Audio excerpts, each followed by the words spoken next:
भारत और पाकिस्तान के बीच मई 1999 में शुरू हुई कारगिल की जंग को 2 महीने बीत चुके थे। हर गुजरते दिन के साथ जंग और भी भयानक होती जा रही थी। कारगिल की ऊंची चोटियों पर कब्जा जमाए बैठे पाकिस्तानी सैनिकों को इंडियन आर्मी मुंह तोड़ जवाब दे रही थी। तोलोलिंग जैसी 16,000 फीट ऊंची चोटी से दुश्मन को पीछे खदेड़कर भारतीय सेना ने दिखा दिया था कि भारत की सरहद पर आंख उठाकर देखने वालों का क्या हश्र होता है। लेकिन 50 दिन से ज्यादा बीत जाने के बाद भी दुश्मन के पैर अब भी टाइगर हिल और पॉइंट 4875 जैसी रणनीतिक चोटियों पर जमे हुए थे। दुश्मन इन ऊंचाइयों से नेशनल हाईवे 1A पर लगातार फायरिंग कर भारतीय सेना की सप्लाई लाइंस, मूवमेंट और ऑपरेशंस को रोकने की लगातार कोशिश कर रहा था। कारगिल युद्ध में जीत का झंडा गाड़ने के लिए टाइगर हिल और पॉइंट 4875 को फिर से अपने कंट्रोल में करना बेहद जरूरी था। लेकिन यहाँ हालात बेहद मुश्किल थे। भारतीय जवानों के दुश्मन सिर्फ 17,000 फीट की ऊंचाई पर बैठे पाकिस्तानी घुसपैठिए नहीं थे, बल्कि उस ऊंचाई तक चढ़ने के लिए 80-90 डिग्री की खड़ी और नुकीले पत्थरों वाली पहाड़ियाँ भी एक बड़ा चैलेंज थी, जिन पर जवानों को भारी भरकम हथियारों को अपनी पीठ पर लाद कर हड्डी जमा देने वाली ठंड में चढ़ना था। लेकिन लाख मुश्किलों के बाद भी भारतीय जवान पूरी बहादुरी से अपने मिशन में लगे हुए थे। टाइगर हिल और पॉइंट 4875 की लड़ाई में भारतीय सेना ने धैर्य, साहस और बलिदान की वो मिसाल कायम की कि ये अमर गाथा बनकर हमेशा हमेशा के लिए इतिहास के पन्नों पर दर्ज हो गई। जहां 19 साल का एक ग्रेनेडियर 1000 फीट की बर्फ से ढकी वर्टिकल क्लिफ पर चढ़ गया और 15 गोलियां लगने के बाद भी उसने टाइगर हिल की चोटी पर अकेले ही 7 पाकिस्तानी सैनिकों को ढेर कर दिया, तो वहीं 24 साल का एक ऐसा बहादुर कैप्टन था जो इतनी बहादुरी से लड़ा कि पॉइंट 4875 उसके नाम से जाना जाने लगा। भारतीय जवानों ने 17,000 फीट की ऊंचाई पर पाकिस्तान की सेना का वो हश्र किया कि रेडियो पर पाकिस्तान के सैनिक अपनी ही सेना से चीखते हुए बोले, खुदा के वास्ते हमें बचाओ, भारतीय फौज हम पर कहर बरसा रही है। टाइगर हिल और पॉइंट 4875 की लड़ाई कितनी जरूरी और निर्णायक थी, इसका अंदाजा इसी बात से लगाया जा सकता है कि कारगिल वॉर के बाद दिए गए 4 परमवीर चक्र में से 3 सिर्फ इन्हीं 2 चोटियों की लड़ाई के लिए दिए गए थे। आइए जानते हैं कारगिल की इन 2 ऐतिहासिक लड़ाइयों की पूरी कहानी, जिन्हें जीतकर भारत ने कारगिल वॉर में पाकिस्तान को घुटने टेकने पर मजबूर कर दिया था।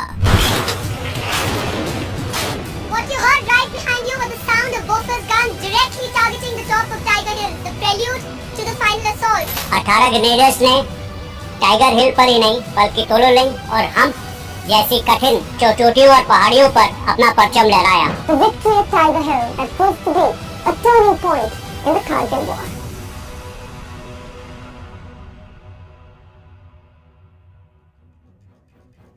फरवरी 1999 के बाद से पाकिस्तान द्वारा की गई घुसपैठ ने एक बड़ी जंग का रूप ले लिया था।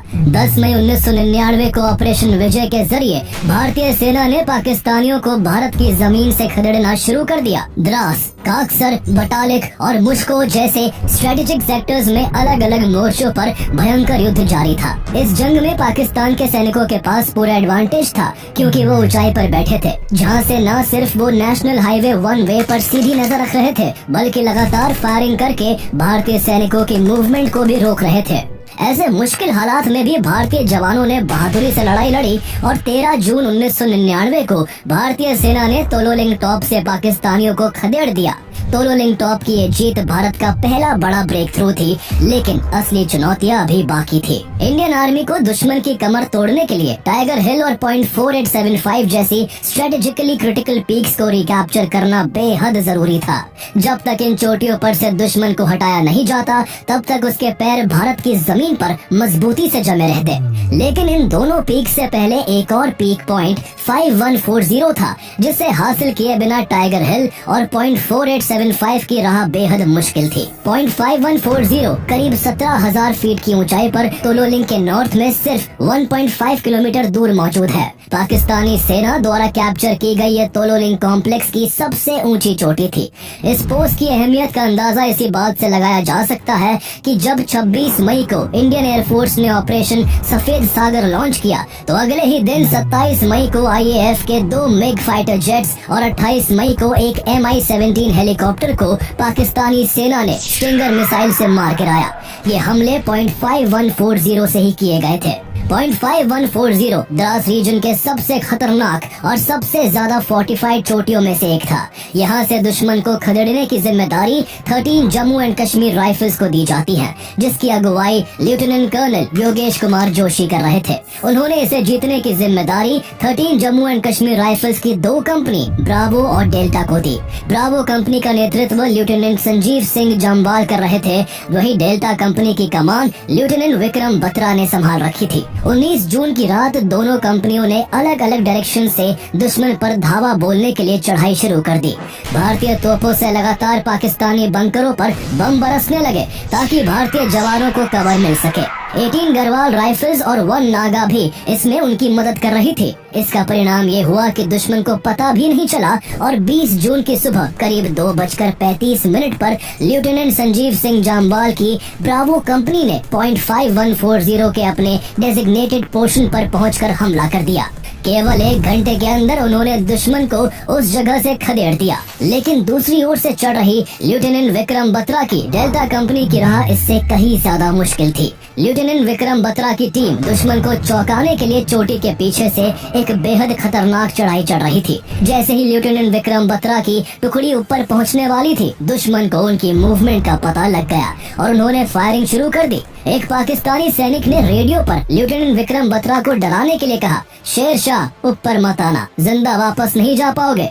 रेडियो पर मौजूद विक्रम बत्रा ने उस पाकिस्तानी सैनिक को चुनौती देते हुए जवाब दिया, हम आ रहे हैं और अब देखना कौन जिंदा लौटता है। 20 जून की सुबह 3:30 बजे सभी चुनौतियों को पार करते हुए लेफ्टिनेंट विक्रम बत्रा और उनके 5 साथी टॉप तक पहुंच गए। उन्होंने अपनी रेजिमेंट का युद्ध नारा दुर्गा माता की जय लगाया और दुश्मन की मशीन गन पोस्ट पर 2 ग्रेनेड फेंक मारे। चौकी तुरंत आग का गोला बन गई। इसके बाद लेफ्टिनेंट विक्रम बत्रा ने अकेले ही 3 पाकिस्तानी सैनिकों को क्लोज कॉम्बैट में मार गिराया। उनकी बहादुरी के आगे दुश्मन या तो ढेर हो गए या भाग निकले और इसी के साथ 20 जून 1999 को सुबह 4:35 पर .5140 को पूरी तरह कैप्चर कर लिया गया। लेफ्टिनेंट विक्रम बत्रा ने गर्व के साथ रेडियो पर इस जीत की खबर अपने कमांडर को सक्सेस कोड के जरिए देते हुए कहा, ये दिल मांगे मोर। ये लेफ्टिनेंट विक्रम बत्रा और लेफ्टिनेंट संजीव सिंह जामवाल की लीडरशिप का ही कमाल था कि इस हमले में उनकी कंपनी का एक भी जवान शहीद नहीं हुआ। लेफ्टिनेंट विक्रम बत्रा की वीरता को देखते हुए उनको फील्ड प्रमोशन देकर कैप्टन बना दिया गया। उनकी बहादुरी के चर्चे पूरे देश में थे और उस वक्त सभी की टीवी स्क्रीन पर सिर्फ विक्रम बत्रा का नाम चमक रहा था।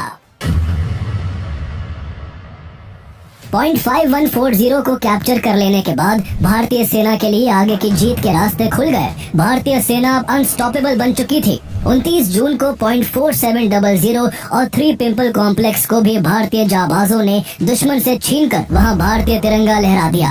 अब बारी टाइगर हिल की थी, जो इस जंग का सबसे बड़ा प्रतीक बन चुका था। लगभग 17,000 फीट ऊंचा टाइगर हिल द्रास वैली के ऊपर यूं खड़ा रहता है जैसे वो किसी शहर का वॉच टावर हो।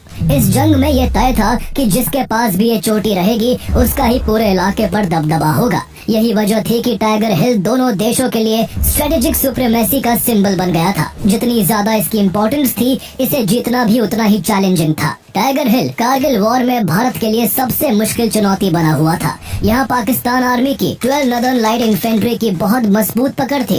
टाइगर हिल को जीतने की लड़ाई मई के दूसरे हफ्ते में ही शुरू हो गई थी। इस मिशन की पहली जिम्मेदारी 8 सिख बटालियन को दी गई थी, जिसकी अगुवाई कर्नल SP सिंह कर रहे थे। 8 सिख जो उस समय उधमपुर से कश्मीर वैली की ओर बढ़ रही थी, उसे द्रास रिडायरेक्ट कर दिया गया। मगर उस समय यूनिट के पास न तो इस लड़ाई के लिए उतनी तैयारी थी और न ही उनके पास बर्फ से बचने के लिए प्रॉपर कपड़े थे। उनको सीधे टाइगर हिल के मोर्चे पर उतार दिया गया। सिचुएशन बेहद टेंस थी। यहाँ तक कि कम्युनिकेशन और कमांड कंट्रोल तक में दिक्कत आने लगी और नतीजा ये हुआ कि पहली ही कोशिश में यूनिट को भारी नुकसान उठाना पड़ा। इसके बाद यूनिट को टाइगर हिल के साउथ ईस्ट में कुछ स्ट्रेटेजिक पोजीशंस और नॉर्थ में परियों का तालाब की तरफ भेजा गया। चारों ओर ग्लेशियर और बर्फ का सन्नाटा पसरा हुआ था, लेकिन जैसे ही जवान परियों का तालाब के पास पहुँचे, दुश्मन पहले से घात लगाए बैठा था और उसने तुरंत 8 सिख के जवानों पर अंधाधुंध फायरिंग शुरू कर दी। ये झड़प देर रात तक जारी रही और इसमें भारतीय सेना को काफी नुकसान झेलना पड़ा। इस मिशन में लेफ्टिनेंट कनाड भट्टाचार्य समेत कई जवान लापता हो गए, जिनके मृत शरीर काफी वक्त के बाद मिल पाए थे। इसके बाद कई हफ्तों तक टाइगर हिल पर दोबारा कोई बड़ा हमला नहीं किया गया। भारतीय सेना को टाइगर हिल की इस लड़ाई में थोड़ी राहत तब मिली जब 24 जून को इंडियन एयरफोर्स ने लेजर गाइडेड बॉम्ब्स का इस्तेमाल करते हुए टाइगर हिल पर हमला किया, जिसमें कई पाकिस्तानी बंकर तबाह हो गए और कई सैनिक मारे गए।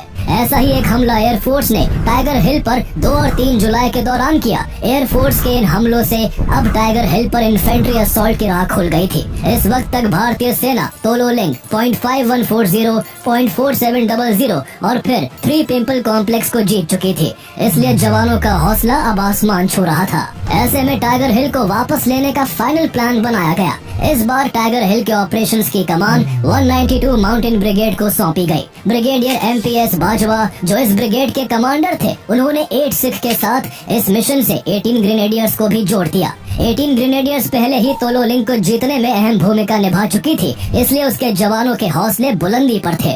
8 सिख और 18 ग्रेनेडियर्स के साथ साथ हाई ऑल्टीट्यूड वॉरफेयर स्कूल की एक चुनिंदा टीम, साथ में आर्टिलरी, इंजीनियरिंग और कॉम्बैट सपोर्ट के स्पेशलिस्ट दस्ते भी इस ऑपरेशन का हिस्सा बने। यह असॉल्ट मल्टी डायरेक्शनल होने वाला था। भारतीय जवान चारों दिशाओं से चढ़कर दुश्मन को खदेड़ने वाले थे। उनकी चढ़ाई से पहले ही 120 आर्टिलरी गन्स ने दुश्मन की चौकियों पर कहर बरसाना शुरू कर दिया, ताकि दुश्मन की पोजीशन पहले ही कमजोर हो जाए। टाइगर हिल पर पाकिस्तानी अलग अलग जगहों पर अड्डा जमाए बैठे थे।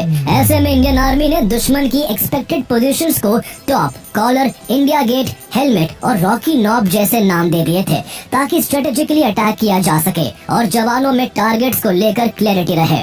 सारी तैयारियां हो जाने के बाद 3 जुलाई को करीब शाम 7 बजे टाइगर हिल पर भारत का फाइनल असॉल्ट शुरू हो गया। 8 सिख के जवानों ने वेस्टर्न साइड से चढ़ाई शुरू की और 18 ग्रेनेडियर्स के अटैक के लिए फर्म बेस तैयार किया। 18 ग्रेनेडियर्स की टुकड़ियां 3 डायरेक्शंस, नॉर्थ ईस्ट, ईस्ट और साउथ में बंटकर टाइगर हिल पर चढ़ाई करने लगी। जहां ईस्ट से असॉल्ट का नेतृत्व 23 साल के कैप्टन सचिन निम्बालकर कर रहे थे, तो वही एक कंपनी सदर्न साइड से चढ़ रही थी, जिसे अपनी साइड से फायर करके दुश्मन को कंफ्यूज करना था।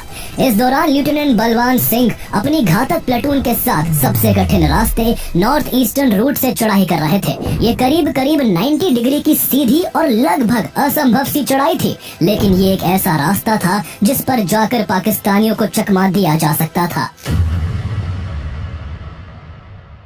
लगातार कई घंटों की मुश्किल चढ़ाई के बाद 4 जुलाई 1999 को सुबह 4 बजे कैप्टन सचिन निम्बालकर और लेफ्टिनेंट बलवान सिंह की अगुवाई में भारतीय सैनिक अलग अलग दिशाओं से टाइगर हिल की चोटी के बहुत पास पहुंच गए। दोनों अफसरों ने अपनी अपनी टीम के साथ दुश्मन पर एक जबरदस्त सरप्राइज अटैक किया। पहले से ही एयर स्ट्राइक्स और आर्टिलरी शेलिंग से परेशान पाकिस्तानियों को इस हमले की इतनी जल्दी उम्मीद नहीं थी, लेकिन जीत की जिद सीने में लिए भारतीय जवानों ने तुरंत मोर्चा संभालते हुए नजदीकी कॉम्बैट में 10 से 12 दुश्मन सैनिकों को ढेर कर दिया। लगातार कई घंटों की क्रॉस फायरिंग के बाद भारतीय जवानों ने दुश्मन की ताकत पर गहरा असर डाल दिया था, लेकिन टाइगर हिल का टॉप अब भी पाकिस्तानियों के कब्जे में था। भारतीय जवान उस समय टॉप से सिर्फ 50 मीटर नीचे थे जब ब्रिगेड हेडक्वार्टर्स तक ये मैसेज पहुंचा, they are short of the top. लेकिन जब ये खबर श्रीनगर, उधमपुर होते हुए दिल्ली पहुंची तो उसकी भाषा बदल चुकी थी। दिल्ली तक पहुंचते पहुंचते they are short of the top वाली खबर they are on the tiger top बन चुकी थी। उस समय डिफेंस मिनिस्टर जॉर्ज फर्नांडिस पंजाब में एक जनसभा को संबोधित कर रहे थे। उन्हें जैसे ही ये मैसेज मिला, उन्होंने बिना दोबारा कंफर्म किए तुरंत जनता के सामने घोषणा कर दी कि टाइगर हिल को भारत ने जीत लिया है। अब पूरे देश की नजरें टाइगर हिल पर थी। अगर भारतीय सेना जल्द ही इस चोटी को अपने कब्जे में नहीं लेती तो ये एक इंटरनेशनल एम्बैरेसमेंट बन सकता था। इसलिए अब ये केवल एक मिशन नहीं बल्कि भारतीय सेना की इज्जत का सवाल बन चुका था। इस बीच 18 ग्रेनेडियर्स की एक कंपनी कॉलर नाम की ऊंचाई पर पहुंच गई। इसका फायदा ये हुआ कि पाकिस्तानियों को अपनी डिफेंस को अलग अलग दिशाओं में फैलाना पड़ा। यही से भारत को बढ़त मिलने लगी। मौका देखकर कैप्टन सचिन निम्बालकर ने एक और आक्रामक हमला किया। उनके नेतृत्व में भारतीय जवान बिना कोई आवाज किए टाइगर हिल की चोटी तक पहुंच गए और कुछ ही मिनटों में दुश्मन के 8 में से एक बंकर पर कब्जा कर लिया। अब आमने सामने की लड़ाई शुरू हो चुकी थी। ऊंचाई का जो टैक्टिकल एडवांटेज पहले पाकिस्तानियों के पास था, वो अब उनके किसी काम का नहीं रहा। अब जीत इस सवाल पर टिकी थी कि आमने सामने की लड़ाई में किस में कितना दम है। भारतीय पाकिस्तानी सैनिक दुश्मन पर ऐसा कहर बनकर टूटे कि 4 और 5 जुलाई की दरमियानी रात करीब 1:30 बजे तक टाइगर हिल की चोटी भारतीय सेना के कंट्रोल में आ चुकी थी। जब तक भारत ने टाइगर हिल टॉप को फतेह किया, तब तक पाकिस्तान के प्रधानमंत्री नवाज शरीफ जंग की हार को भांपकर अमेरिका की शरण में पहुंच चुके थे। नवाज शरीफ की उस दिन वॉशिंगटन में अमेरिकी राष्ट्रपति बिल क्लिंटन से बहुत शर्मिंदगी भरी मुलाकात हुई। बिल क्लिंटन ने नवाज शरीफ से अकेले में मिलने से इनकार करते हुए साफ कहा, मैंने पहले ही कह दिया था कि अगर आप बिना शर्त अपने सैनिक कारगिल से पीछे नहीं हटाएंगे तो यहाँ मत आइए। अगर आप पीछे नहीं हटते तो मेरे पास एक ड्राफ्ट तैयार है जिसमें कारगिल क्राइसिस का पूरा दोष पाकिस्तान पर डाला जाएगा। बिल क्लिंटन की यह बात सुनकर नवाज शरीफ के चेहरे का रंग उड़ गया। जैसे ही मीटिंग खत्म हुई, शरीफ ने टीवी पर देखा कि भारत ने टाइगर हिल टॉप पर कब्जा कर लिया है। उन्होंने फौरन पाकिस्तान आर्मी चीफ परवेज मुशर्रफ को फोन मिलाया और पूछा, क्या ये खबर सही है? इस सवाल पर मुशर्रफ की बोलती बंद हो चुकी थी। इस जीत के साथ भारत की निर्णायक बढ़त बन चुकी थी, लेकिन जंग अभी पूरी नहीं हुई थी। टाइगर हिल टॉप जरूर फतेह हो चुका था, मगर टाइगर हिल के बाकी हिस्सों पर अब भी पाकिस्तानी सैनिक मोर्चा संभाले हुए थे। शुरुआती झटकों के बाद अब वो सतर्क हो चुके थे। उन्होंने पहाड़ों पर यूनिवर्सल मशीन गन्स और एयरबस ग्रेनेड्स जैसे हथियारों के साथ मजबूत पोजीशन ले रखी थी। यही से एक ऐसे बहादुर जवान की कहानी शुरू होती है जो इतिहास में दर्ज हो गई। वो बहादुर जवान 19 साल के ग्रेनेडियर योगेंद्र सिंह यादव थे, जिनकी इस युद्ध में शामिल होने से केवल 15 दिन पहले ही शादी हुई थी। 5 जुलाई की सुबह 3 रातों तक चट्टानों को चीरते हुए चढ़ाई करने के बाद ग्रेनेडियर योगेंद्र सिंह यादव 24 और जवानों के साथ टाइगर हिल से महज 50 मीटर की दूरी पर थे।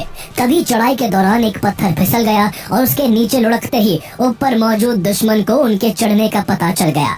उन पर पाकिस्तानी बंकरों से भारी फायरिंग होने लगी। इस अचानक हुए हमले की वजह से 25 में से 18 भारतीय जवानों और अफसरों को पीछे हटना पड़ा। अब वहाँ सिर्फ 7 जवान बचे थे, जिनमें से ग्रेनेडियर योगेंद्र सिंह भी थे, जिनको 3 गोलियां लग चुकी थी, लेकिन फिर भी वो आगे बढ़ने को तैयार थे। दुश्मन उनसे महज 10 मीटर ऊपर था, लेकिन जैसे ही दुश्मन की गोलियां रुकी, 7 जवानों ने धीरे धीरे दुश्मन के बंकर के पास पहुंचकर अंधाधुन गोलीबारी शुरू कर दी और 4 पाकिस्तानी सैनिकों को ढेर कर दिया। इस बीच पाकिस्तानी सेना ने टाइगर हिल की चोटी पर काउंटर अटैक करते हुए 135 सैनिकों की अपनी एक कंपनी तैनात कर दी थी। फायरिंग को सुनकर उनमें से 10 पाकिस्तानी सैनिक भारतीय जवानों की पोजीशन तक आ पहुंचे, लेकिन ग्रेनेडियर योगेंद्र सिंह यादव और उनके साथियों ने फौरन उनमें से 8 को मार गिराया। 2 पाकिस्तानी सैनिक किसी तरह वहां से बच निकले और वापस जाकर अपने साथियों को बता दिया कि नीचे भारत के सिर्फ 7 सैनिक मौजूद है। कुछ ही देर में 35 पाकिस्तानी सैनिकों ने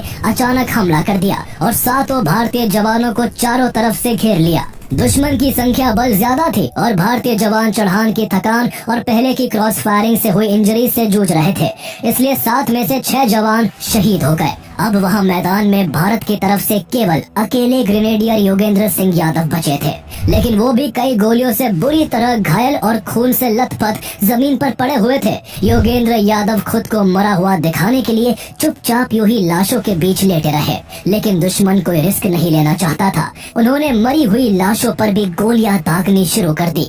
योगेंद्र के शरीर में पहले ही 15 गोलियां लग चुकी थी। उन्होंने अपनी आंखें बंद कर ली, जैसे वो मौत का इंतजार कर रहे हो। इसी बीच एक पाकिस्तानी सैनिक उनके पास आया और उनके सीने पर गोली मारकर आगे बढ़ गया, लेकिन उस दिन किस्मत ग्रेनेडियर योगेंद्र सिंह यादव के साथ थी। जो गोली उनके सीने पर मारी गई थी, वो उनके पर्स में रखे कुछ सिक्कों से टकरा गई और उनकी जान बच गई। इसके बाद योगेंद्र यादव ने हिम्मत जुटाई, ग्रेनेड निकाला और उसकी पिन हटाकर आगे बढ़ रहे पाकिस्तानी सैनिकों पर फेंक दिया। ग्रेनेड सीधा एक सैनिक के हेलमेट पर गिरा और उसके चीथड़े उड़ गए। इसके बाद योगेंद्र यादव ने एक मरे हुए पाकिस्तानी सैनिक के पास पड़ी पिका राइफल उठाई और बाकी के पाकिस्तानियों पर अंधाधुन फायरिंग कर 5 पाकिस्तानी सैनिकों को मौत के घाट उतार दिया। तभी योगेंद्र यादव ने सुना कि पाकिस्तानी वायरलेस पर अपने सैनिकों से कह रहे थे कि यहाँ से पीछे हटो और 500 मीटर नीचे भारत के MMG बेस पर हमला करो। तब तक योगेंद्र यादव का बहुत खून बह चुका था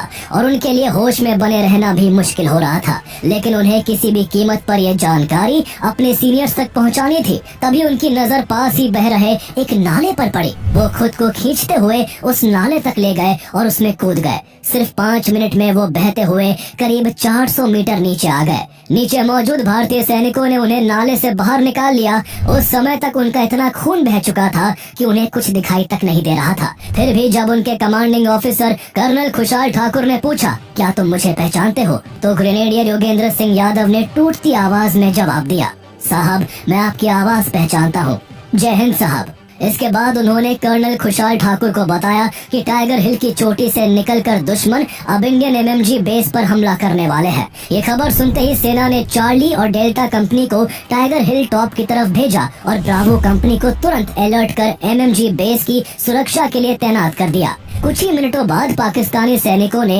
एमएमजी बेस पर हमला किया, लेकिन पूरी जानकारी होने के कारण भारत की जवाबी कार्रवाई इतनी सटीक थी कि सभी पाकिस्तानी सैनिक मारे गए। इसी बीच चार्ली और डेल्टा कंपनी ने भी आगे बढ़कर टाइगर हिल टॉप पर अपने पैर मजबूती से जमा लिए और दुश्मन की पोजीशन को पूरी तरह साफ कर दिया। ग्रेनेडियर योगेंद्र सिंह यादव की वीरता के लिए उन्हें बाद में भारत के सर्वोच्च सैन्य सम्मान परमवीर चक्र से सम्मानित किया गया। इस दौरान 8 सिख के जवान वेस्टर्न साइड पर दुश्मन से भिड़े हुए थे। 5 जुलाई की सुबह तक मेजर रविंद्र परमार की कंपनी ने टाइगर हिल के इंडिया गेट और हेलमेट जैसे अहम ठिकानों पर कब्जा जमा लिया था। लेकिन इस जीत के लिए लेफ्टिनेंट आर के सहरावत के नेतृत्व में आगे बढ़ रही टुकड़ी को काफी नुकसान उठाना पड़ा था। उनके साथ ही दुश्मन के 2 मजबूत ठिकानों कॉलर और रॉकी नॉब के बीच फंस चुके थे। दुश्मन का कभी भी एक बड़ा पलटवार हो सकता था, लेकिन भारतीय सिख सैनिकों ने सारागढ़ी के बलिदान को याद किया और ठान लिया कि चाहे सभी कटकर गिर जाए लेकिन पोस्ट नहीं छोड़ेंगे। इसी बीच दुश्मन ने 3 दिशाओं से हमला शुरू किया। 15 घुसपैठिए नायब सूबेदार करनैल सिंह की अगुवाई वाली पोस्ट की ओर भी बढ़े। करनैल सिंह ने गंभीर रूप से घायल होने के बाद भी जो बोले सो निहाल, सत श्री अकाल का जयकारा लगाते हुए अपने साथियों के साथ दुश्मन पर धावा बोल दिया। उन्होंने अकेले ही 4 पाकिस्तानी सैनिकों को मिट्टी में मिला दिया। ये हमला इतना जोरदार था कि दुश्मन को पीछे हटना पड़ा, लेकिन इस बीच भारत के वीर सपूत नायब सूबेदार करनैल सिंह देश की रक्षा करते हुए वीर गति को प्राप्त हो गए। उनके साहस, संकल्प और बेजोड़ नेतृत्व के लिए उनको मरणोपरांत वीर चक्र से सम्मानित किया गया। 8 जुलाई तक पूरा का पूरा टाइगर हिल कॉम्प्लेक्स भारत के पास आ गया। पाकिस्तानी अपने मरे हुए साथियों की लाशें, हथियार और गोला बारूद वहीं छोड़कर भाग खड़े हुए थे। 8 जुलाई की सुबह ही भारतीय जवानों ने टाइगर हिल की चोटियों पर भारत का विजय तिरंगा फहरा दिया। पूर्व सेना अध्यक्ष जनरल शंकर रॉय चौधरी ने टाइगर हिल की जीत को भारतीय सेना के लिए बांग्लादेश युद्ध के बाद की सबसे बड़ी जीत बताया। ये सिर्फ किसी पहाड़ की लड़ाई नहीं थी, बल्कि ये कारगिल की सबसे सिंबॉलिक बैटल थी, जिसे हारकर पाकिस्तान अब जंग के मैदान में रेंगने लगा था।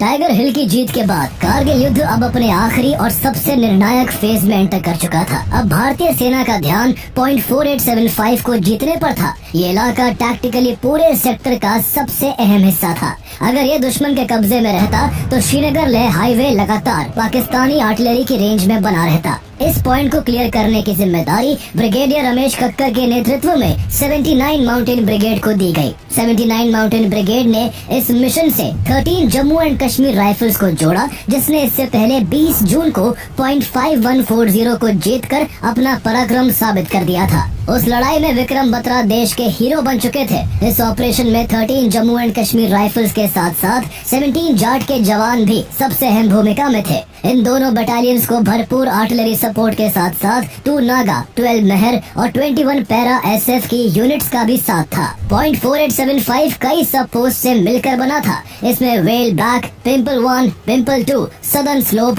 और फ्लैग टॉप जैसे हिस्से थे, जबकि इसकी नदर्न साइड पर ट्विन बम्स और सैडल जैसे एरिया भी थे। 4 जुलाई की रात 9 बजे भारी बोफोर्स बमबारी के बाद फाइनली यहाँ भारतीय सेना का हमला शुरू होता है। 5 जुलाई की सुबह 5 बजे तक मेजर आर के सिंह के नेतृत्व में 17 जाट की ए कंपनी और मेजर दीपक रामपाल के नेतृत्व में डी कंपनी ने दुश्मन के जबरदस्त हमले के बाद भी वेलबाग और पिंपल 1 पर कब्जा कर लिया। इस ऑपरेशन में नायक बलवान सिंह दुश्मन को भारी नुकसान पहुंचाते हुए शहीद हो गए। 6 जुलाई की रात 17 जाट की चार्ली कंपनी, जिसका नेतृत्व मेजर रितेश शर्मा कर रहे थे, उन्होंने वेलबाग की दिशा से पिंपल 2 पर हमला बोला, लेकिन दुश्मन का डिफेंस बहुत मजबूत था।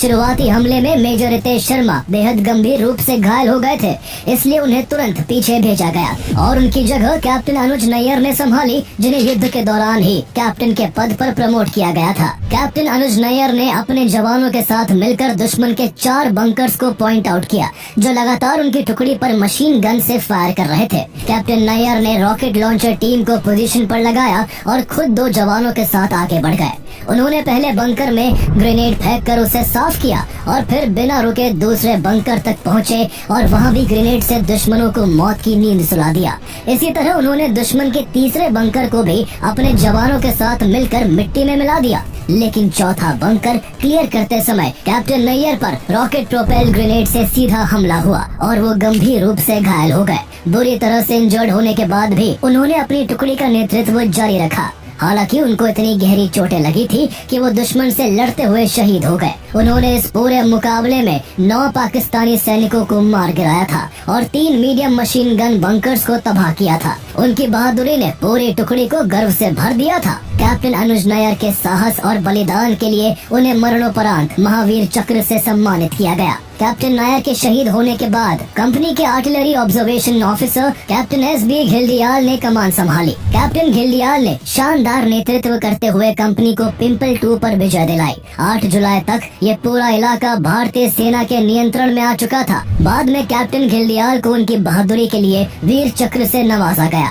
जब 17 जाट के जवान अपना ऑपरेशन पूरा कर रहे थे, उस समय लेफ्टिनेंट कर्नल योगेश कुमार जोशी के नेतृत्व में 13 जम्मू एंड कश्मीर राइफल्स का .4875 के फ्लैट टॉप एरिया पर हमला जारी था। इस जगह पर मेजर एस विजय भास्कर और मेजर गुरप्रीत सिंह ने अपनी अपनी टुकड़ी के साथ अलग अलग दिशाओं से हमला शुरू किया। इस दौरान राइफलमैन संजय कुमार, जो अटैकिंग कॉलम के लीडिंग स्काउट थे, उन्होंने बहुत बहादुरी से दुश्मन का मुकाबला किया। उन्होंने अकेले ही 3 पाकिस्तानी सैनिकों को नजदीकी हाथापाई में मार गिराया। इसके बाद उन्होंने दुश्मन की एक मशीन गन उठाई और दूसरे बंकर की ओर लपक पड़े। उस बंकर में मौजूद पाकिस्तान सैनिक उनका ये रूप देखकर पूरी तरह चौंक गए और वो अपनी पोस्ट छोड़कर भागने लगे। लेकिन राइफलमैन संजय कुमार ने इस दौरान भी कई और दुश्मन सैनिकों को ढेर कर दिया। बाद में उनकी इस बहादुरी के लिए उन्हें परमवीर चक्र से सम्मानित किया गया। फ्लैट टॉप को एक बार कब्जे में लेने के बाद भी यहाँ लड़ाई खत्म नहीं हुई थी। मेजर एस विजय भास्कर और मेजर गुरप्रीत सिंह की कंपनियां दुश्मन की भारी फायरिंग में फंस चुकी थी। स्थिति गंभीर होती जा रही थी और जल्द ही उन्हें एक्स्ट्रा सपोर्ट की जरूरत थी। ऐसे में उन्हें सपोर्ट देने के लिए मेजर विकास बोहरा और कैप्टन विक्रम बत्रा की टुकड़ी को भेजा गया। 5 जुलाई तक जबरदस्त लड़ाई के बाद फ्लैट टॉप एक बार फिर भारतीय सेना के नियंत्रण में आ गया, लेकिन ये पोजीशन ऐसी थी कि इसको कब्जे में रखना इसे जीतने से भी ज्यादा मुश्किल था। पाकिस्तान इसे किसी भी हाल में छोड़ना नहीं चाहता था। यही वजह थी कि अगले दिन 6 जुलाई को दुश्मन ने इस एरिया पर फिर से भारी आर्टिलरी शेलिंग और मशीन गन से लगातार फायरिंग शुरू कर दी। रात भर दोनों तरफ से रॉकेट और ग्रेनेड चलते रहे। इस दौरान इंडियन आर्मी के लिए ये साफ हो गया था कि अगर .4875 को कंट्रोल में रखना है तो जल्द से जल्द इसके नॉर्थ में मौजूद दुश्मन की पोजीशन को कब्जे में लेना होगा। कैप्टन विक्रम बत्रा ने खुद आगे बढ़कर इस मिशन की जिम्मेदारी ली और अपनी टीम के साथ दुश्मन की पोजीशन की ओर चार्ज शुरू कर दिया। उनका ये हमला इतना तेज और अनएक्सपेक्टेड था कि दुश्मन पूरी तरह से चौंक गया। कैप्टन विक्रम बत्रा अपने जवानों के सपोर्ट फायर में आगे बढ़ते रहे और दुश्मन की पोजीशन के पास तक पहुंच गए। कैप्टन बत्रा ने अटैक को लीड करते हुए अकेले ही पॉइंट ब्लैंक रेंज से 5 दुश्मन सैनिकों को ढेर कर दिया। इस वक्त तक वो खुद भी गंभीर रूप से घायल हो गए थे। इसके बावजूद उन्होंने ग्रेनेड फेंककर दुश्मन की पोजीशन को तबाह कर दिया। अब तक .4875 पर युद्ध अपने चरम पर पहुंच चुका था। एक और जहां भारतीय जवान सामने की लड़ाई में दुश्मन के छक्के छुड़ा रहे थे, उसी समय बोफोर्स तोपें नीचे से दुश्मन पर लगातार गोले दाग रही थी। इनका इस्तेमाल इतना सटीक और जबरदस्त था कि पाकिस्तानी वायरलेस इंटरसेप्ट्स में लगातार एक ही आवाज सुनाई दे रही थी, हमें बचाओ, यहाँ पर कहर बरस रहा है। उन पर कहर ढाने का बचा कुचा काम कैप्टन विक्रम बत्रा और उनकी टुकड़ी कर रही थी। कैप्टन बत्रा जब दुश्मन की बाकी पोजीशंस पर पूरी तरह कब्जा करने की प्लानिंग कर रहे थे, तभी उन्होंने देखा कि उनके साथी लेफ्टिनेंट नवीन नागप्पा बुरी तरह जख्मी हो गए हैं और उन्हें अर्जेंट हेल्प की जरूरत है। जेसीओ रघुनाथ सिंह मदद के लिए आगे बढ़े, लेकिन कैप्टन बत्रा ने उन्हें रोक दिया। वहाँ दुश्मन की अंधाधुंध गोलीबारी हो रही थी, इसलिए कैप्टन विक्रम बत्रा ने उनसे कहा, आपके घर में बीवी बच्चे हैं, आप यही रहिए, ये मैं करूँगा। इसके बाद कैप्टन विक्रम बत्रा खुद बाहर निकले और दुश्मन की मशीन गन को चुप करवाने के लिए क्लिफ की दूसरी ओर से हमला कर 3 पाकिस्तानी सैनिकों को अकेले ही मार गिराया। वो लेफ्टिनेंट नवीन नागप्पा तक भी पहुंच गए और उन्होंने उनसे बस इतना कहा, डरना नहीं, मैं आ गया हूँ। इसके बाद उन्होंने अपने साथी नवीन नागप्पा को तो सुरक्षित जगह तक पहुँचा दिया था, लेकिन इस बीच दुश्मन की गोली से वो खुद शहीद हो गए। उन्होंने जब अपना दम तोड़ा, तब उनकी जुबान पर उनकी रेजिमेंट का युद्ध नारा था, दुर्गा माता की जय। जैसे ही जवानों को पता चला कि कैप्टन विक्रम बत्रा शहीद हो गए हैं, उनकी कंपनी ने गुस्से और जोश में दुश्मन के सारे बंकर्स तबाह कर दिए। मेजर विकास वोरा की डेल्टा कंपनी ने भी इसी मोमेंटम के साथ ब्रॉड डे लाइट में हमला किया और पूरे इलाके पर कब्जा कर लिया। इसी के साथ उसी दिन 7 जुलाई को पॉइंट 4875 पर भारतीय तिरंगा लहरा दिया गया। पॉइंट 4875 की जीत में 24 साल के युवा कैप्टन विक्रम बत्रा का अमूल्य योगदान था, इसलिए उनकी बहादुरी, नेतृत्व और बलिदान को सलाम करते हुए इस चोटी का नाम बाद में बदलकर बत्रा टॉप रख दिया गया। कैप्टन विक्रम बत्रा को उनकी वीरता के लिए मरणोपरांत देश के सर्वोच्च सैन्य सम्मान परमवीर चक्र से सम्मानित किया गया। पॉइंट 4875 की जीत ने कारगिल युद्ध के आखिरी फेज में भारतीय सेना को निर्णायक बढ़त दिला दी थी। ये उन वीर जवानों की जीत थी जिन्होंने पहाड़ों से ऊंचा हौसला और मौत से भी बड़ा जज्बा दिखाया था। इस दौरान भारतीय जवानों ने पाकिस्तानी सैनिकों को खालूबार जैसी अहम चोटियों से भी खदेड़कर बटालिक सेक्टर को भी सिक्योर कर लिया था। इसलिए पाकिस्तानी सेना का अब मोराल टूट चुका था। LOC पर अब वो पाँव टिकाए रखने की हालत में नहीं थे। जहां पाकिस्तान जंग के मैदान में मुंह की खा रहा था, तो वहीं उस पर भारत की जमीन छोड़ने के लिए इंटरनेशनली भी दबाव बढ़ता जा रहा था। इसलिए इस दोहरी मार के चलते 11 जुलाई को पाकिस्तानी सेना वापस लौटने लगी। 14 जुलाई को भारत ने कारगिल वॉर की जीत की घोषणा कर दी और 26 जुलाई को युद्ध आधिकारिक रूप से भारत की ऐतिहासिक विजय के साथ खत्म हुआ। 26 जुलाई को हर साल कारगिल विजय दिवस के रूप में मनाया जाता है। कारगिल की इस ऐतिहासिक लड़ाई की विरासत को द्रास में बने कारगिल वॉर मेमोरियल में सहेजा गया है। स्मारक की ग्रेनाइट वॉल्स पर ऑपरेशन विजय में शहीद हुए जवानों के नाम उकेरे गए हैं। यहाँ के म्यूजियम में उन दस्तावेजों, तस्वीरों और दुश्मन से कब्जे में लिए गए हथियारों को प्रदर्शित किया गया है, जो भारत की सेनाओं की शौर्य गाथा का जीवित प्रमाण है। मेमोरियल के गेटवे पर माखनलाल चतुर्वेदी की कविता पुष्प की अभिलाषा की पंक्तियाँ उकेरी गई है। चाह नहीं मैं सुरबाला के गहनों में गूथा जाऊं, चाह नहीं प्रेमी माला में बिंद प्यारी को ललचाऊं, मुझे तोड़ लेना वनमाली, उस पथ पर देना तुम फेंक, मातृभूमि पर शीश चढ़ाने जिस पथ जावे वीर अनेक। ये पंक्तियाँ और ये मेमोरियल हर किसी को ये याद दिलाता है कि देश की रक्षा के लिए मिट जाना ही एक सच्चे सैनिक की अंतिम अभिलाषा होती है।